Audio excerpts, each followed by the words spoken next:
My name is Mark Rubin, and I'm a dream weaver. I hope these widgets help you weave your dreams. This is a story about bee wisdom that I learned from watching bees in my backyard. And at this point, I told a couple stories about what I learned from the bees, that sugar was energy, and that later time is honey. I was watching these bees in my backyard in a beehive come and go. And I was comparing the bee behaviors at a very narrow level to human behaviors based on my understanding of life, of different models I have of everything I know. I kept reorganizing the models in the order that I thought made sense in terms of what the bees were doing. And the order matched the order that human beings operate at in terms of nature. As I was sitting there, I was thinking through the sequence of what I was observing and the models that matched. And the first series of models was about physics, which is about energy and time. And the next set of models was about biology, which is converting that energy into work through different ways. And then the next set of models was about psychology, which is about decision-making and teamwork, which is an optimization. And what the bees are trying to do is optimize the rate of energy collection, the rate of energy storage, and the size of their population so that they have so much energy in their hive, they have to swarm, which is a way to clone their DNA and move to a new habitat, which is the optimal scenario. And this setup is like a franchise, where a franchise goes into an environment. And if it does well and thrives, it'll get so big that it'll be possible to split it up into 2 or 4 or 6, and then move to a new habitat down the road and gather money from those customers and keep going, keep advancing through a country, the world, a habitat, and expand and gather energy, which is money, and clone the DNA, which is culture, and keep going. And I was thinking about this, like in terms of the business that I have, which is a franchise business, junk removal business. And I was thinking of psychology, which is around the way that bees operate together in this like cooperative environment inside the hive and outside the hive, and how things like specialization and different aspects of working together in this collaborative way to maximize the team success. And I was comparing that to things in business about planning together, working together, having a brand together, feeling proud together.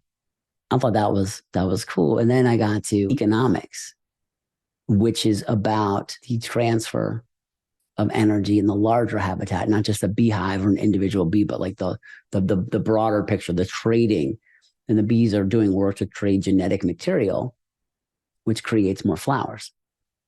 So if they're successful at that, they can have more energy later, which is an advantage.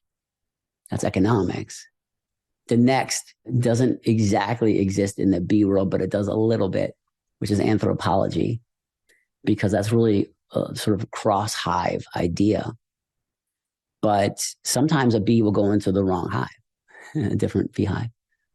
And sometimes that'll result in a share of genetic information. And sometimes, often, a queen bee will mate with bees from other hives and bring that DNA back. A queen bee will mate with multiple male bees and have a mix of genetic information in the fertilized eggs that she lays. And that is a way to take like the best of all worlds. These male bees that are buzzing around at the right time can fertilize a queen bee. And that means those male bees won some kind of competitive game. They're there. They're alive. They're flying around. They're looking for a queen. So that's an advantage from an anthropological perspective. The last concept I was thinking of was related to futurology, which is about the future.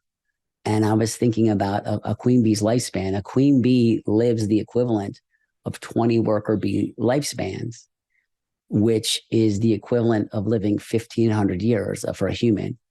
And the scenario that is comparable, if you scale it to human terms, would be if you could never leave your house, and the only way you got money is if your genetic daughters did work for 60 days per year, which is about the number of days the flowers are out where I live. And the only way you could survive is if you made decisions about the rate of reproduction so that you had the right number of genetic daughters at the right time when there was energy in your environment, when there was money to be had in your environment. But the decision-making life cycle would be longer, that people would plan years in advance for this to work. I call that playing the long game. And I was thinking that it would be a better world if people planned further ahead like that, multiple generations. So a queen bee is planning for the survival of 20 worker bee, female worker bee, and male drone bee lifespans. The only way she lives is if they live. Because if the worker bees don't gather the energy in her habitat, she'll die. They won't keep her warm in the winter and she'll die.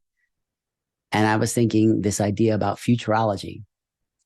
And this wisdom applies to humans. This is the game we're playing. We're playing the same game as the bees, the same, except we tokenize work with money and they tokenize work with honey. One of the differences is that their model is regenerative, which means the work the bees are doing that they're trading for this energy is to spread the DNA of the flowers that are providing them with energy. And that's an additive process, which is regenerative. And what humans do is dissipative, which is we extract more than we put back. And this got me thinking about how I could become carbon negative and undo my lifetime carbon footprint. And what could I do with these ideas so that when I die, I will have done something good. And I learned this from watching the bees in my backyard.